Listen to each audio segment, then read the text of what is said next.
As I said before, my name is Robert Applebaum, and I'm the co-founder and executive director of StudentsAtCrisis.org. I wanted to expand upon what I had talked about earlier in terms of my advocacy for student loan forgiveness and student loan reform generally. Just to give you a background about me, my background in politics stems from my early 20s when I worked for my member of Congress, former Congresswoman Susan Molinari, who was a Republican. So I was heavily involved in local Republican politics here on Staten Island in New York, which is a strange little Republican enclave within the city of New York. The only way to really be involved in politics during the 1990s was to be a Republican on Staten Island, and so I was a Republican, which is no longer true.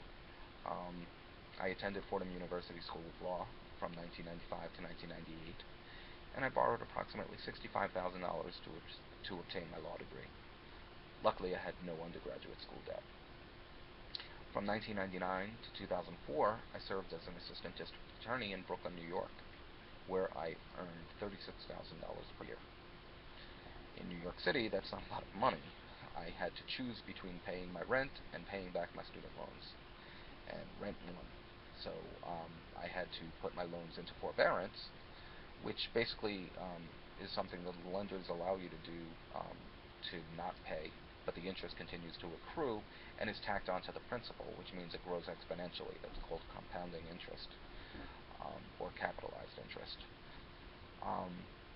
So during the 5 years of service as an ADA in Brooklyn, I saw the amount I owed grow by approximately $20,000, and therefore I had to make an unfortunate decision to leave a job that I loved in the public sector for a job in the private sector, just so that I can make more money, so that I can pay back my student loans.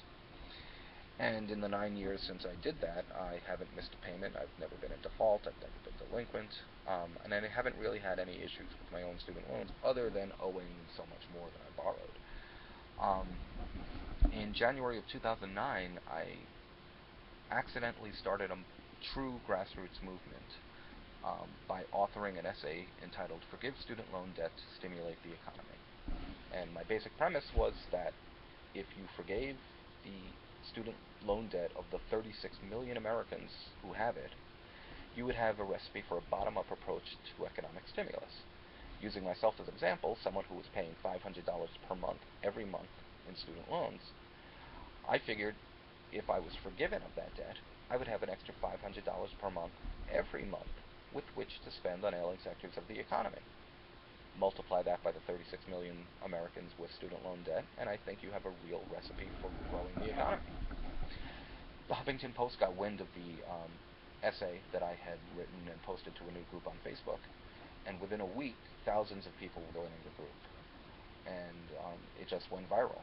And ultimately, it reached about 300,000 members of the group, and dozens of national and international publications and broadcast outlets were seeking to interview me. And Business Week actually dubbed me the voice of a generation of people saddled with student loan debt, which was quite an honor, but nothing that I had ever set out to do. So then I started ForgiveStudentLoanDebt.com to break through the Facebook bubble. I authored my first petition on signon.org calling for student debt forgiveness as a means of economic stimulus, and that petition ultimately reached about 660,000 signatures. I then posted the same petition on the White House's We the People site and got an official response from the White House when they unveiled the Pay-As-You-Earn initiative, which are changes to the income-based repayment program for new borrowers. I've written several articles on student debt that appeared in The Guardian, The Hill, and The New York Times. I've facilitated stories in major publications and broadcast outlets by connecting reporters with interview subjects willing to share their stories, with the goal of raising public awareness about the growing student debt crisis. In the summer of 2011, I saw a YouTube clip of Representative Hansen Clark of Michigan giving a speech on the floor of the House of Representatives calling for student loan forgiveness as a means of economic stimulus. That was music to my ears. That's something I had been speaking about for 2.5 years at that point.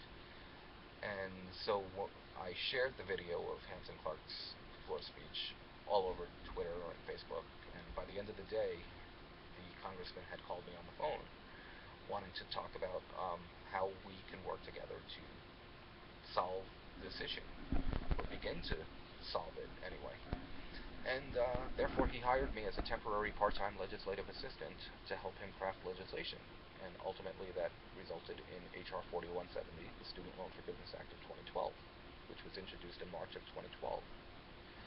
I therefore started a new petition on signon.org in support of H.R. 4170, and I ultimately reached over 1.18 million signatures, making it the most successful petition in the history of signon.org.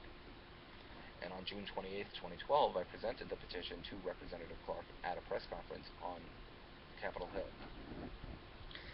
I was then honored with a $10,000 opportunity grant from MoveOn.org as a result of the success of my petition.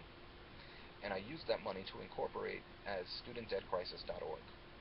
I wanted to rebrand from Forgive Student Loan Debt to Student Debt Crisis because I wanted to make it clear that I supported an all-of-the-above approach to chipping away at the status quo. I didn't just support forgiveness as the solution to the student debt crisis. I joined with fellow co-founders Kyle McCarthy and Natalia Abrams, as well as Aaron Califato of the solo play For Profit. And we all began encouraging followers to take direct action. We organized letter-writing campaigns to members of Congress. We had a Twitter bomb event where we actually got the hashtag #ListenToTheMillion to trend nationally on Twitter. And most recently, I was named as one of the 12 most influential forces in higher education in 2012.